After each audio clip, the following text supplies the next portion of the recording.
મારું નામ સાગર રાડિયા છે. હું આચાર્ય વર્ગ 2 તરીકે ઔદ્યોગિક તાલીમ સંસ્થા રાજકોટ ખાતે ફરજ બજાવું છું. શ્રમ, કૌશલ્ય વિકાસ અને રોજગાર વિભાગ હેઠળ કાર્યરત ગુજરાત સરકારશ્રી દ્વારા સંચાલિત ઔદ્યોગિક તાલીમ સંસ્થા રાજકોટ ખાતે ધોરણ 8, 9 અને 10 પાસ વિદ્યાર્થીઓ માટે 30 અલગ અલગ પ્રકારના કોર્સ કાર્યરત છે. હાલ બીજું તમે પૂછ્યું કે સૌરાષ્ટ્ર કચ્છમાં અંદાજિત 99 જેટલી સરકારી આઈટીઆઈ કાર્યરત છે કે જેમાં ક્રાફ્ટમેન ટ્રેનિંગ સ્કીમ એટલે કે CTS સ્કીમ અંતર્ગતના કોર્સ ચલાવવામાં આવે છે. હું રાજકોટ આઈટીઆઈની વાત કરું તો અહીંયા 30 અલગ અલગ પ્રકારના CTS સ્કીમ અંતર્ગત કોર્સ કાર્યરત છે. જે કોર્સ પૂર્ણ કર્યા બાદ રોજગાર અને સ્વરોજગારની ઉત્તમ તકો રહેલી છે વિદ્યાર્થીઓ માટે.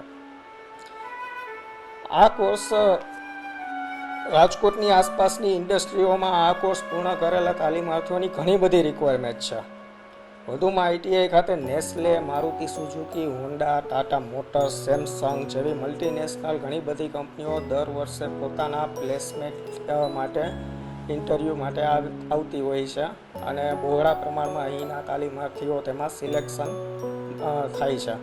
વિદ્યાર્થીઓને હાલ રાજકોટ આઈટીઆઈ ખાતે ઇલેક્ટ્રિક વ્હીકલ અને સોલાર ટેકનિશિયન જેવા અદ્યતન કોર્સ શરૂ કરેલા છે, જેથી તેઓને અદ્યતન તાલીમ મળી રહે છે અને રોજગારીની ઉત્તમ તકો તેમાં તેઓને મળે છે. વિદ્યાર્થીઓના ફાયદા હું તમને જણાવું તો પહેલાં તો સરકારશ્રી દ્વારા તેઓને સંસ્થાકીય સ્ટાઇપેન્ડ ચૂકવવામાં આવે છે. બીજું, તેમને બહાર ગામના વિદ્યાર્થીઓ કે જેઓ અપડાઉન કરે છે તેઓને વિનામૂલ્યે એસટી બસ પાસ મળે છે. બીજું, SC, ST, OBC અને મહિલા તથા દિવ્યાંગ તાલીમાર્થીઓને ટ્યુશન ફીમાંથી મુક્તિ આપવામાં આવે છે. એકદમ ફ્રી કોર્સ કરાવવામાં આવે છે.